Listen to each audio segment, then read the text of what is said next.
Police മേധാവി നമ്മോടൊപ്പം ശ്രീ റവാഡ ചന്ദ്രശേഖർ, എത്ര വലിയ അപകടമാണ് ഉണ്ടായിട്ടുള്ളത്? എന്താണ് പോലീസിന്റെ ഇക്കാര്യത്തിലെ കാൽക്കുലേഷൻ? ഇതിന് മനസ്സിലായിട്ടുണ്ട്. മേജർ ഇൻസിഡന്റ് ആയിട്ട് അവർ officers all rested there. Commissioner പോലീസും DIG തൃശ്ശൂരും അവിടെ റെസ്റ്റായിട്ടുണ്ട്. അവിടുത്തെ നമ്മൾ ഡോൺ ഷോ കൂടെ വിന്യസിച്ചിട്ടുണ്ടായിരുന്നു to understand what is happening there. And അവിടുത്തെ രക്ഷാപ്രവർത്തനങ്ങൾ പൂർണ്ണമായിട്ട് നമ്മളെ ഓഫീസേഴ്സ് എല്ലാവരും നല്ല ഇൻവോൾവ് ചെയ്തിട്ടുണ്ട്.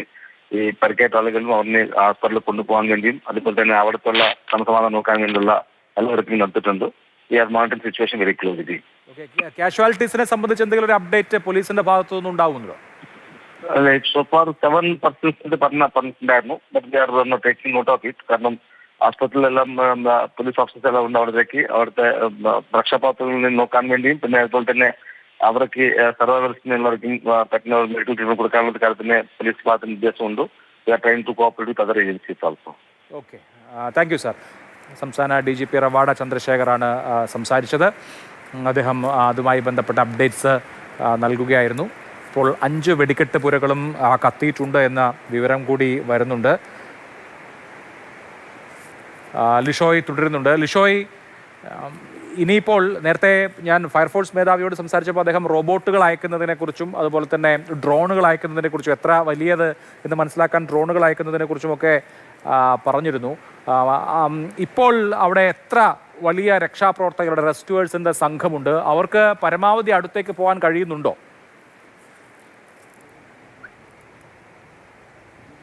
ഇപ്പോൾ കുറച്ച് സമയമായി എന്തായാലും പൊട്ടിത്തെറികളൊന്നും തന്നെ കേൾക്കുന്നില്ല, വലിയ കാര്യമായി ഒന്നും കേൾക്കുന്നില്ല എന്നുള്ളത് ആശ്വാസകരമായ കാര്യമാണ്. ഉള്ളിൽ ഫയർഫോഴ്സിൻ്റെ ഒരു സംഘം ഒരു വശത്തുകൂടി, ഇപ്പോൾ നമ്മൾ നിൽക്കുന്നതല്ല അതിൻ്റെ എതിർവശത്തുകൂടി പോകുന്നുണ്ട്. അവിടെ നിന്നും ഒരു ആരെയോ സ്ട്രക്ചറിൽ കൊണ്ടുപോകുന്നത് നമുക്ക് അകലെ ദൃശ്യങ്ങളിൽ കാണാൻ കഴിയുമെന്ന് തോന്നുന്നു. അതായത് ഒരാളെ കൂടി അവിടെ നിന്നും രക്ഷിച്ച് കൊണ്ടുപോകുന്നത് കാണാൻ സാധിക്കുന്നുണ്ട്.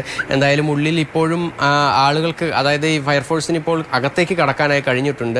ഒരു ഭാഗത്താണ് ഈ തീ ആളിക്കത്ത് നിൽക്കുന്ന ഒരു പ്രദേശത്തല്ലാതെ അതിൻ്റെ മറ്റൊരു വശത്ത് കൂടി ഒരു ഷെഡ് ഉണ്ടായിരുന്നു. ആ ഷെഡിൻ്റെ ഭാഗത്തേക്ക് ആ ഭാഗത്ത് കുറേ സമയമായി പൊട്ടിത്തെറികളൊന്നും തന്നെ എന്തായാലും കേൾക്കുന്നില്ല. അപ്പോൾ അതുകൊണ്ട് ആ ഭാഗത്തേക്ക് ഒരു ഫയർഫോഴ്സിൻ്റെ ഒരു ചെറിയ വാനും അതുപോലെ തന്നെ അവരുടെ ഒരു സംഘവും എന്തായാലും അങ്ങോട്ടേക്ക് കടന്നിട്ടുണ്ട്. മാത്രമല്ല ഈ വെടിക്കെട്ട് തൊഴിലാളികളും അങ്ങോട്ടേക്ക് കടന്നിട്ടുണ്ട്. അവരും അവരുടെ ഒരു സംഘവും അങ്ങോട്ടേക്ക് കടന്ന് അകത്തെന്തായാലും പരിശോധനയും ഒക്കെ തന്നെ നടത്തുന്നുണ്ട് എന്നുള്ളതാണ് ഒരു കാര്യം.